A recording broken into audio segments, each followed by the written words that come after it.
الحمد لله رب العالمين، وصلى الله وسلم على نبينا محمد وعلى آله وصحبه أجمعين. برز كان من كتاب حسن المسلم دا كتابا برسود بركتك دسما بيكرت قيشنا باب يشتر كباب الدعاء وصلاة الاستخارة كمش باب يشي زور قرنقة حديثة كذا درد كويت كم حديثة جابري كوري عبد الله رضا ورحمة إخوائي بردقاري لبيت بومان دجد فرمت كان رسول الله صلى الله عليه وسلم يعلمنا الاستخارة في الأمور كلها كما يعلمنا السورة من القرآن. جابر رضا إخوائي بردقاري لبيت فرمت بيغنبري إخوة عليه الصلاة والسلام فيري نوجي استخاري ذكردين في الأمور كلها وتلهموا أمور دنيا إيمان كباسي أمور دكات باش صلاة الاستخارة أو نوجيك إنسان ديكات بويكاتيكا بيت بروجيك لبيشي بيت اگر ويسي زواجيشي هبه ويسي كريني سياريشي هبه خانويكي هبه يا باركردني هبه لشوينيك و بوشوينيشي تر يا هر نيتيشي هبه ويسي لبه بيكات نوجك هي بيدا وتري صلاة الاستخارة كبيويست إنسان أم نوجبكات بوي الصحابة كان رضاي إخوائي برقاد دجيرون دفرن بيغنبري إخوة عليه الصلاة والسلام أو اندق جرنجي بم داوة بأندازي جرنجي داني بفيركردن ما بو قرآن وتتشون فيري قرآني ذكردين عليه الصلاة والسلام أو هاش فيري نوجي صلاة الاستخارة ذكردين أو اندق جرنجو بيويستا بو إنسان بو لا أثر دهاتوا ولا حديثي مرفوع دهاتوا ك بيغنبري إخوة وتبيتي يعني وتا با صحيحي لا تابعين ويا زانا برزكان وهاتوا هر کەسێک بێت و نوێژی استیخارە بکات بە ئیزنی خوا تووشی پەشیمانی نایەت ولا دوای ئەوەش ئیستیشارە بە کەسانێکی زیرەک و شارەزا بکا لەو بوارەدا. بۆیە دینە سەر حەدیثەکە کە جابر دەفەرمێت پێغەمبەری خوا عەلەیهی سەڵاتو وسەلام فێری سەڵات و ئیستیخارەی دەکردی في الأمور كلها واتە لە هەموو کاروبارێکماندا کەم بەستی سەڵات و ئیستیخارە بۆ کاروباری دنیایە نەکتین چونکە کەسێک بێوێ نوێژ بکات پێویستی پێیە ئایا سەڵات و ئیستیخارە بکەین بۆی بزانین ئەم نوێژە بکەین باشە یان نا نەخێر یعنی ڕۆژوگرتنە نوێژکردنە سەدەقە و خێرە زەکاتە حەجە و خوێندنی قورئان و لەبەرکردنێتی دەستکردن بە تەڵەبی علمی شەرعیە هەموو ئەمانە پێویستی بە سەڵات و ئیستیخارە نییە چونکە خوای پەروەردگار فەرمانی پێکردووی و پەروەردگارمان فەرمانێک بە شتێک ناکات کە خراپ بێت واتە هەمووی مەحضی مەسلەحەیە بۆ تۆ بۆیە هەر فەرمانێک هاتووە لە شەرعە ئەوە لە بابی سەڵات و ئیستیخارە جێی نابێتەوە بەڵکو واجبە یانەوە تا سونەتە. ئەمما سەڵات و ئیستیخارە بۆ چییە؟ بۆ ئوموری دنیەویە لە دنیا هەر کاروبارێک دەتەوێت بیکەی هەر پرۆژەیەک جێبەجێکەی ئیتر ئەگەر وەکو باسمان کرد کڕینی خانوو بێ سیارە بێ یا فرۆشتنیان بێ یا پێکهێنانی ژیانی هاوسەرەتی بێ یا بارکردن بێ لە شوێنێکەوە بۆ شوێنێکی تر هەموو ئەمانە سونەتە ئینسان سەڵات و ئیستیخارەی بۆ بکات. فەرمووی وە فێری کردین کە لە هەموو کاروبارەکانماندا سەڵات و ئیستیخارە بکەین وفرمي إذا هم أحدكم بالأمر فليركع ركعتين أجر هر يشيك لإيوا نيتي كردني شتيشي هبو ويستي ليبو شتيك بكات يا بيش هاتك هاتا بيشو ويستي بكات فليركع ركعتين من غير فريضة بعد دور كاد نجبك كليرا بالركوع هاتو مبستي بي نجا فليركع ركعتين أي فليصلي ركعتين وتبا دور كاد نجبكات من غير فريضة وتا نوجي فرض كان نوجي سنة دور كاتي سنة بكا كزانان ليرا فرمون تنانت درست صلاة الاستخارة بكي لدواي نوجي سنة كان يعني بون الدور كات نوجي مؤكداكي دور كات تحية المسجدكي يعني وتا دور كاتي سنتي دز نوجكي أتواني لكوتايا كارك هي تجي بزيكي أتواني أو دعاء صلاة الاستخارة بخويني والله سنة أويا دور كاتي تايبت به يعني دور كات تايبت به بنيتي صلاة الاستخارة. أما هر دعاء سنة يجب لكوتاية دعاء استخارة بكره هر درسته باشان فرموي دعاء إنسان دور كاد نيوزكات التي اللهم إني أستخيرك بعلمك أي پروردگار ألف سين تا لبيش هر وشيك وبول زمان عربية معنى طلب دا وتا أي پروردگار أطلب الخير في الأمرين أي پروردگار من داوای ئەوەت لێ دەکەم کەچی خێری تێدا لەم دوو کارەی لە پێشمە یا لە کردن و نەکردنی ئەم ئیشەی دەمەوێت بیکەم بۆمی ئاسان بکەی یان بەو مانایش دێ ئەی ئەطلب التەخیرە من عندك ئەی پەروەردگار داوا لەدەم کە تۆ بۆم هەڵبژێری ئەوەی کە باشترە وەتا بە هەردوو ماناکە هەر سەحیحە ئەی پەروەردگار داوای ئەوەت لێ دەکەم کە کامەی خێرە ئەوە بکەم و ئەی پەروەردگار داوای ئەوەت لێ دەکەم کە تۆ ئەوەی خێرە بۆمی هەڵبژێری ئەستەخیرۆکە بەو شێوێ و ئەستەغفیرکە بقودرەتیکە بە هەمان شێوە ئەی پەروەردگار داوای یارمەتی لە تۆ دەکەم بۆ جێبەجێکردنی باشترین ئەو کارانەی کە نێتم هەیە بیکەم یان بە مانای دووەمیش هەر سەحیحە واتە ئەی پەروەردگار داوا لە تۆ دەکەم چی خێری تێیە بۆم ئەوە تەقدیرێکی ئەستەقدیرکە ئەی تقدر لي ما فيه خير بۆیە هەردوو ڕستەکە بە هەردوو ماناکە دروستە أستخيرك بالمعنى الطلب الخير من الله سبحانه وتعالى وبمعنى أوش طلب التخير من الله يعني خواي برقاد داوي خيري لبكي لو كاريك توئيكي يا معنى أويا داوي لبكي كتي خيري تيا أو كاتا قسمتت أود بوها البجيرات و أستقدرك بقدرتك بهمان شوا داوي يارمتك دون الأخوة بو أو كاريك باشا خيري تيا بيكي أستقدرك أي طلب القدرة يعني بمعنى دوم طلب التقدير من الله سبحانه وتعالى داوكي كخواي برقات سي خيري تيدا بوت أو عن بوت تقدير بكات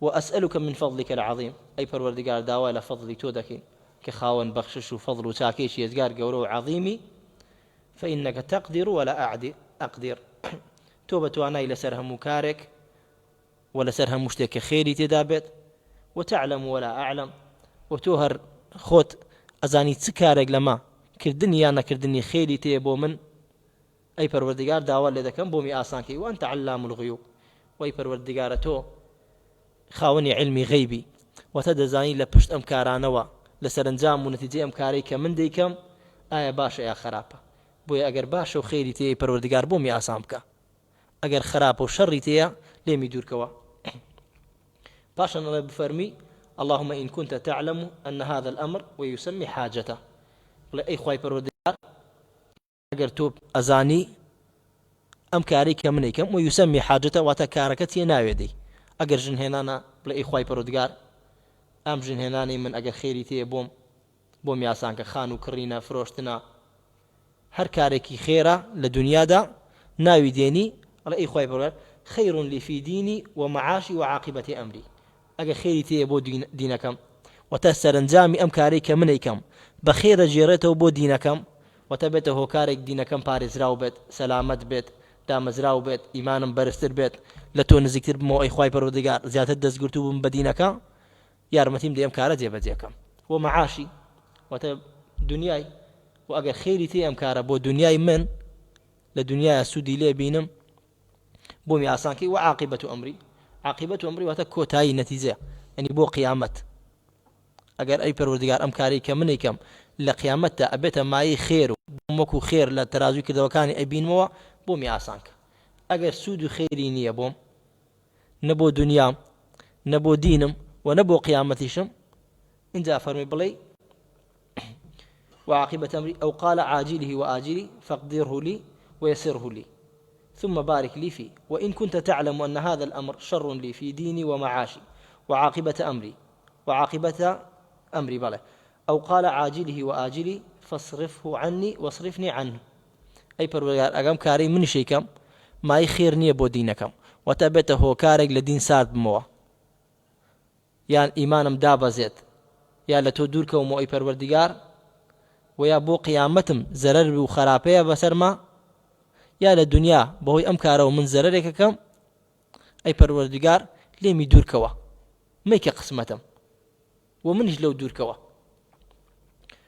واقدر لي الخير حيث كان مرضيني به وأي پروردگار داوا لتو دكم كاو كار خيري تيا أوم بو آسان كي ثم مرضيني به پاشان رازم كي بوي كتو كردو تا قسمتم واتا اگر شتێک من ویستم لێیە بەڵام خێری تێ نەبووە تۆ لێمە دوور خستەوە خی پەروەردگار وام لێ بکەی ڕازی بم بەو قەدەری کە تۆ بەسەر تا هێنام و ئەو شتێک کە منیش حەزم پێیە بەڵام دەسم نەکەوتووە وەگەر ئەو کارەی ئەیکەم خێری تەیە یان لە نەظەری من لەوانەیە خێری کەمیشی تێبێ وەڕدینی بێ ئەی پەروەردگار ڕاضیم کە بەوەی کە خێری تەیە و تۆ پێت وایە خێری تەیە.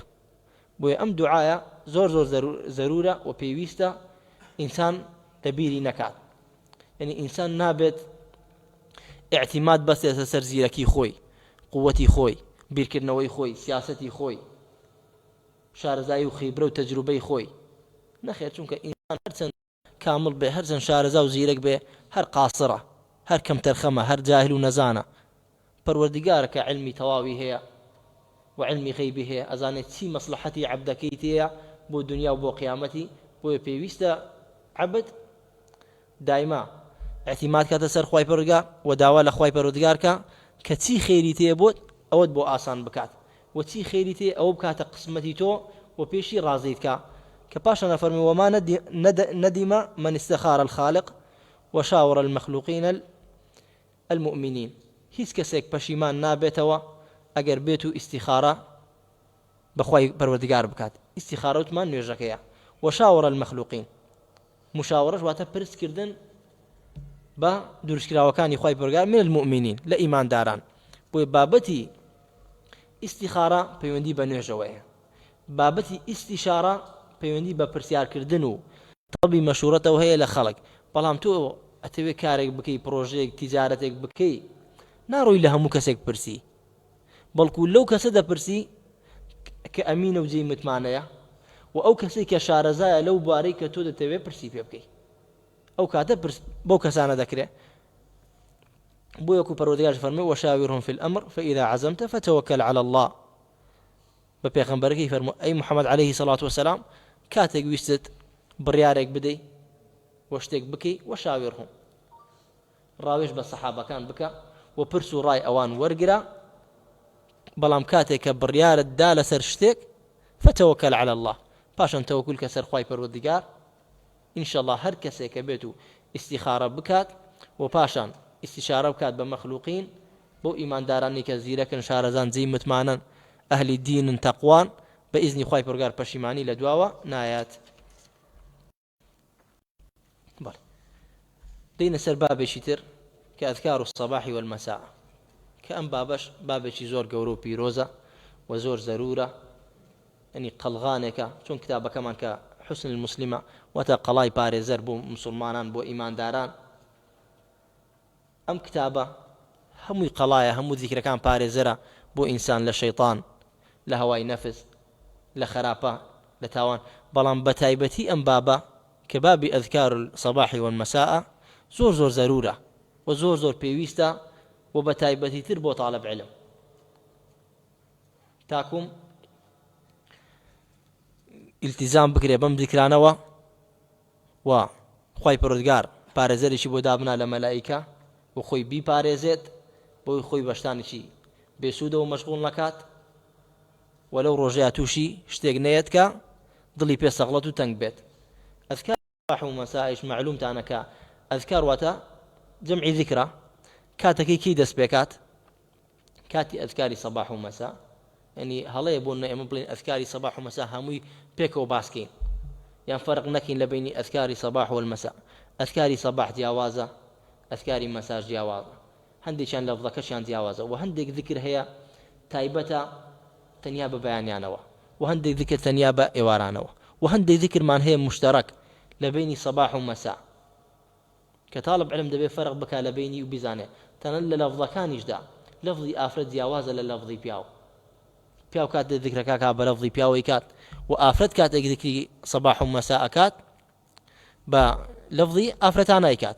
طالب علم دەبێت هەموو ئەمانە ئاگداری بێت و کاتەکەشی بیرم نەچێت ئەذکاری مەسا کەی دەست پێکات؟ عفوا صباح سەرەتا لا طلوعی فەجری ثانیە و دەست پێکات لە دوای ئەوەی کە فەجری صادق دەرەچێت، طلوع فەجر الصادق الثاني لەو کاتەوە دەست پێکات. یعنی کاتێک فەجری صادق دەرەچێت دووەم، فەجری کاذب لەگەڵ صادق فەرقی چییە؟ فەجری کاذب ئەو ڕۆشناییە کە بە فراوانی ئاسمانی گرتووە ئەو پێوترێ فەجری کاذب. بەڵام فەجری صادق ڕۆشنایەکی بەهێزترە لە ئاسۆیە، واتە بە باریکی لەسەر زەوی دیارە لە جهەی مەشریقەوە، ئەو پێوترێ فەجری صادق. لو كاتوا ذكري صباح دەست پێکات تا طلوع دەرچوونی خۆر شەمس بە ئەندازەی ڕمحێک وەتا تا نوێژی خۆر هەڵات. وعليكم السلام. ئەو فترەیە لە دەرچوونی فەجری سادقەوە تا کاتی نوێژی ضحا کاتی ذکری بەیانیانە. واتە ئینسان ئەگەر بێت و لە دوای بانگی فەجرەوە دەست بکات بە ذکرەکان، ذکرەکەی صحیح یان صحیح نییە؟ صحیح. واتە پێش نوێژ لە دوای بانگی بەیانی ئەگەر کەسێک دەستی کرد بە خوێندنی ذکری سەباح ذکرەکەی تەواوە. بەڵام زانانە فەرموون لە بینی بانگ و قامەت کاتی ئیستیغفارە و کاتی دوعایە. ئەولاتر وایە و حاڵی سەلەف ئەوە بووە ئەذکاری سەباحیان تاخیر کردوتە دوای نوێژی فەجرەوە. بۆیە کاتەکەی ئەذکاری سەباحکەیە وتمان لە فەجری سادقەوەیە تا خۆر هەڵات. بەڵام ئەگەر کەسێک بێت لەگەڵ بانگە تەوابوونی بانگ دەست بە ذکری بەیانیان بکە واتە لە بینی بانگ و قامەتی بەیانیش تەواوە یا تەواو نییە؟ تەواوە. بەڵام باشتر وایە ئەو کاتە بقۆزرێتەوە بۆ ئیستیغفارکردن و بۆ دوعاکردن ذکری بەیانیان بکرێتە دوای نوێژەکەوە هەتاکۆم خۆر هەڵات. ئەو کاتە کاتی ذکری بەیانیانە. ئەمما ذکری ئێواران کاتێکی کەی دەست پێکات؟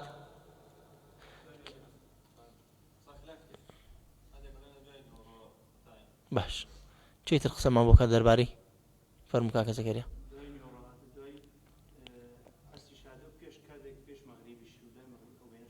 جزاك الله خيرا. وەکو فەرمووتان ذکری ئێواران خلافی لەسرە ئایا چ کاتێک کاتەکەیەتی.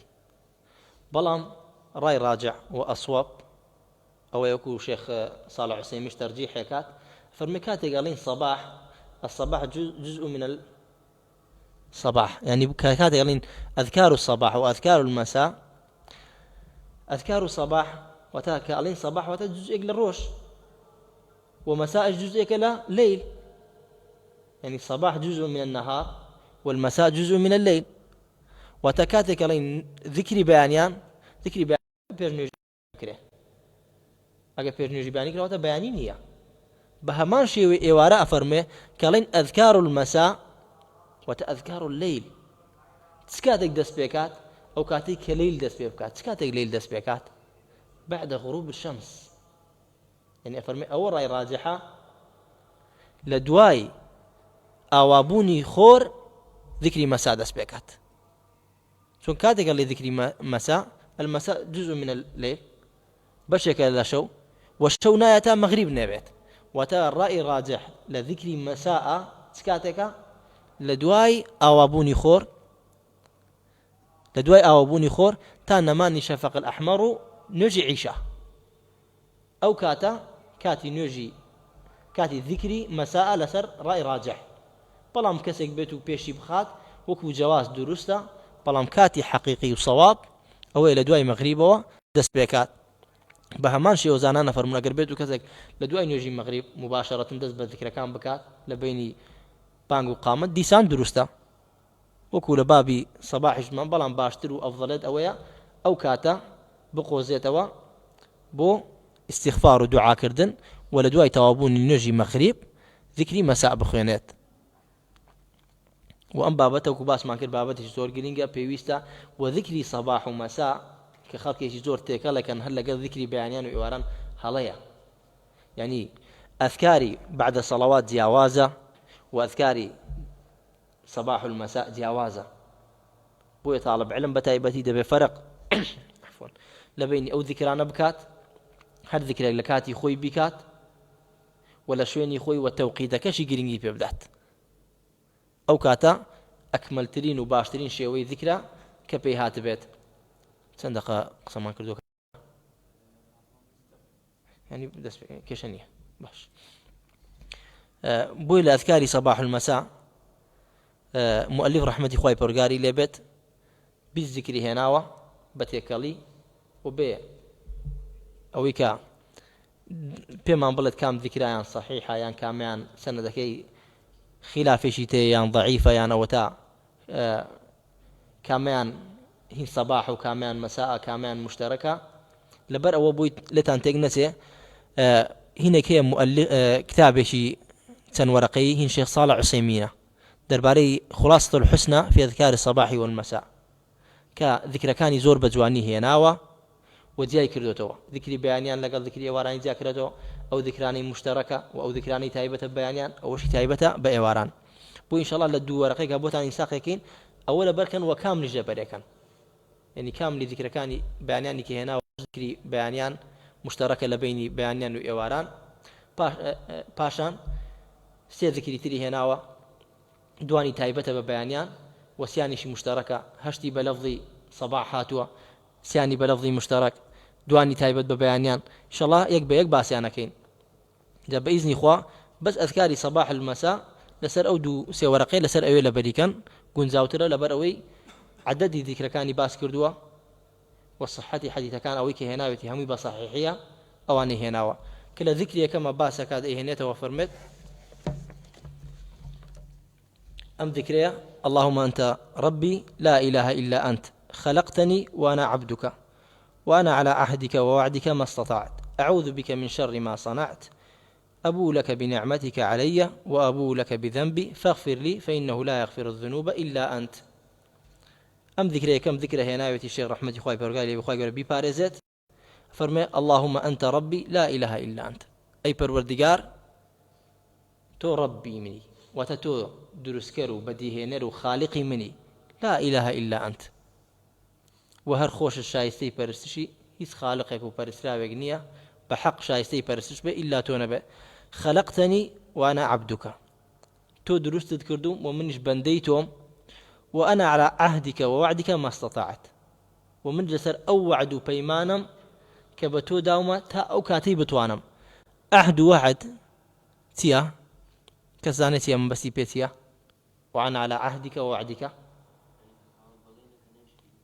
بلا ما بس بي أويا أو حديثي كبيغمبري خوا عليه الصلاة والسلام لباب سورة فاتحة باسي كردوا كخواي برقار سورة فاتحة كردوا الدو بشوا بشيشيان وعدي إيمي بخواي برقار عهدي إيمي لقل خواي برقار كسيا إياك نعبد وإياك نستعين بوي وأنا على عهدك ووعدك أحد أو أحد لبيني إيمو خواي برقارتيا إياك نعبد وإياك نستعين أي پروردگار إيمو بتاكو تنيا تودا پرستين وش داوي يارمتيش تنيا لتودكين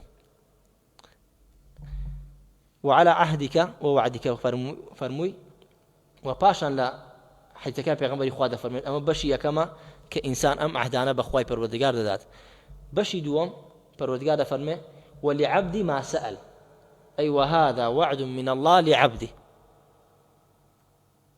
اهدنا الصراط المستقيم صراط الذين أنعمت عليهم غير المغضوب عليهم ولا الضالين آمين أم بشأ أو وعدي پروردگار كاگر بيتو إنسان راز بكات لك أو أحدي بخواي پروردگاري داوا بتاكو تنيا بي برسي بس داوا يارمتي لوكا وبس پش بو بستيت خواي پروردگار أو وعدي بإيمي داوا إني تجي كهدايات من بدات بوسر رجاء وبمان بارزة للرجاء جمراي ورجاء يهود نصارى أواني كجمراب لأمتان بيشتر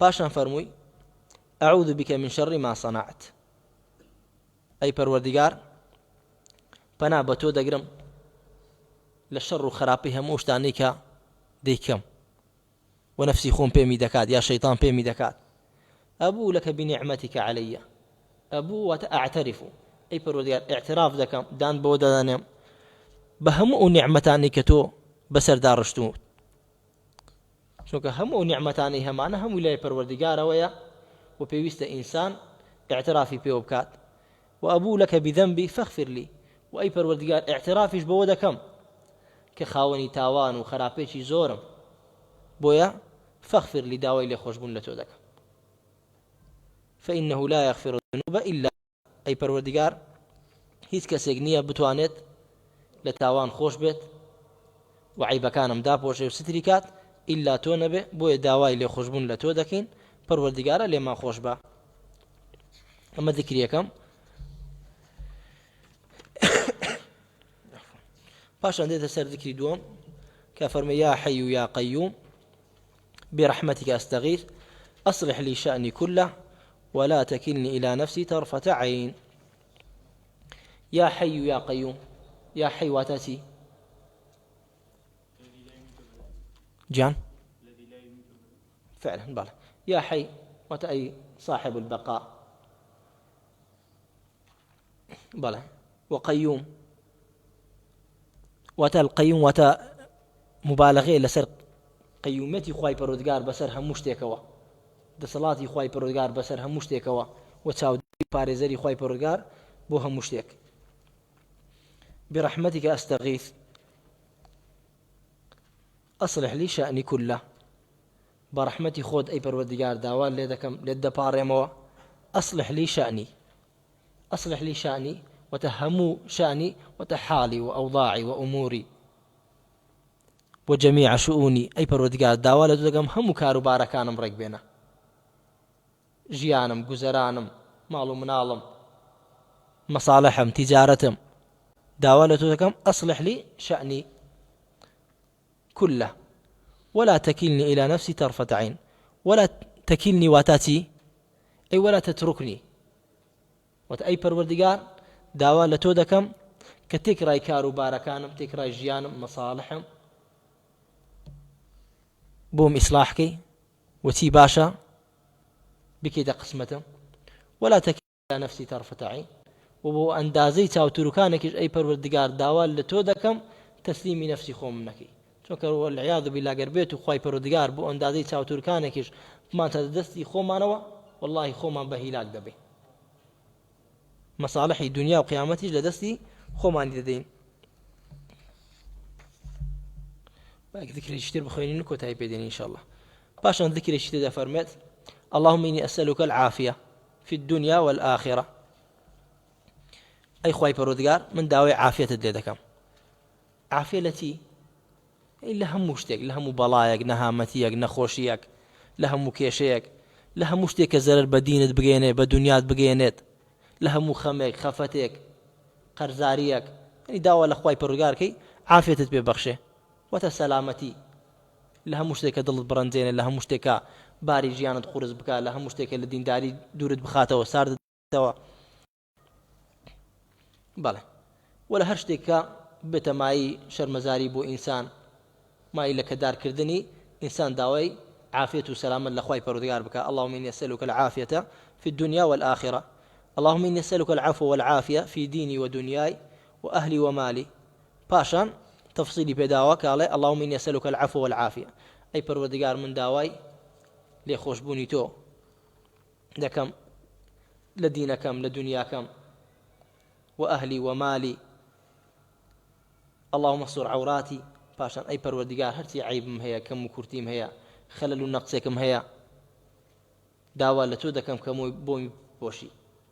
چونکە هەر یەکێک لە ئێمە کۆمەڵێک زۆر عیب و کەم و کورتی هەیە و جوان دەرکەوتنی ئێمە لە پێش چاوی خەڵک، ڕێزی خەڵکی بۆ ئێمە واللهی بەهۆی جوانی کردەوەکانی خۆمانەوە نییە، بەهۆی باشیمانەوە نییە، بەڵام بەهۆی جوانی ستری پەروەردگارەوە بەسەرمانەوە. بۆی ئینسان داوا بکە اللهم استر عوراتی، کە داوا بکەین خوای پەروەردگار عیب و عارمان کەم و کورتەکانمان داپۆشێ. و هۆکارێکی سەرەکی زانان دەفەرمون بۆی خوای پەروەردگار عیب و عارت داپۆشێ ئەوەی عیب و عاری مسلمانان داپۆشی. هەر کاتێک ئینسان دەمی وەردا لە عیب و عاری خەڵکی و باسی خەڵکی کرد و عیبی خەڵکی بەڵاو کردەوە، دڵنیا بە خوای پەروەردگار وەکو پێغەمبەری خوا دەفەرمێ خۆی بەدوای عیب و عارەکانت دەکەوێت. و کاتێک کە خوای پەروەردگار بێ بەدوای عیب و عارت بکەوێ واللهی فەضحەبی ئابڕوتە چێ ئەگەر لە ناو کونی ژوورەوەی ماڵەوە بی یا لە تاریکایی شەودا بی و یا لە ژووری پۆڵاینیشدا بێ ئیلا خوای پەروەردگار فەضحەکە. بۆیە ئینسان داوای ستر و عافیەتی خوای پەروەردگار بکە و عیب و عاری خەڵکی داپۆشێ تا خوای پەروەردگارش عیبەکانی داپۆشێ. و ئامن ڕەوعاتی. و ئەی پەروەردگار داوا لە تۆ دەکەم ترس و دڵ ڕاوکێ لە دڵم نەهێلی، ئەو شتێکە هۆکاری ئەوەی کە بترسین کە ڕامان بچەڵەکێنێ، تووشی خەفەتمان بکە، داوا لە تۆ دەکەین کە لێمانی دوورخەوە. اللهم احفظني من بين يدي ومن خلفي وعن يميني وعن شمالي. ئەی پەروەردگار داوای پارێزی تۆ دەکەم کە بم پارێزی من بين يدي وەتە لە پێشمەوە هەر شتێک لە پێشەوە کە هۆکاری ئەوەی کە لە خشتم بەرێ زەرێک و زیانێکم پێ بگەێنێ، وەلا داوا بکەی لە پشتەوە ولا ژێر پایەکانت بۆی کە تووشی خەسف بی بە ناخی زەویدا بڕۆیتە خوارەوە ومن فەوقی ئەی پەروەردگار داوای پارێزی تۆ کەم لەسەرەوە کە تووشی عقوبەیش تۆ بێدا بەدە سەرمان غەضەبی تۆ بێدا بەدە سەرمان هەموو ئەمانە ئینسان پێویستە داوا بکات لە خوای پەروەردگار کە بیپارێزێت. پاشان فەرمووی وأعوذ بعظمتك أن أختال من تحتي وأي پەروەردگار پەنا بە تۆ دەگرم بە عەظەمەتی خۆت ئەن من تحتی وتان أخسف پەنا بە تۆ دەگرین بە عەظەمەتی خۆت لەوەی کە تووشی خەسف بین لە ژێر پێیەکانماندا. بۆی ئەم دوعایانە و ئەم دیکرانە زۆر گرینگە ئینسان مانەکەی بزانێ و بەردەوام بێ لەسەری بە تایبەتیش هەر دیکرێک لە کاتی خۆیان بیکات و گرنگی پێ بدات بە ئیزنی خوای پەروەردگار ئەبێتە مای پارێزەر بۆت لە هەموو شەڕێک بەڵایەک نەخۆشیەک هەموو خەفەتێک هەموو عقوبەیەکی پەروەردگار داواکاری لە پەروەردگار بە ناوی جوانی بە سیفەتی بەرزی لە گوناحەکانمان خۆش بێ عیبەکانمان داپۆشێ ثابت و بەردەواممان کات لەسەر دینەکەی. آمین آمین یا رب العالمین. جزاكم الله خيرا.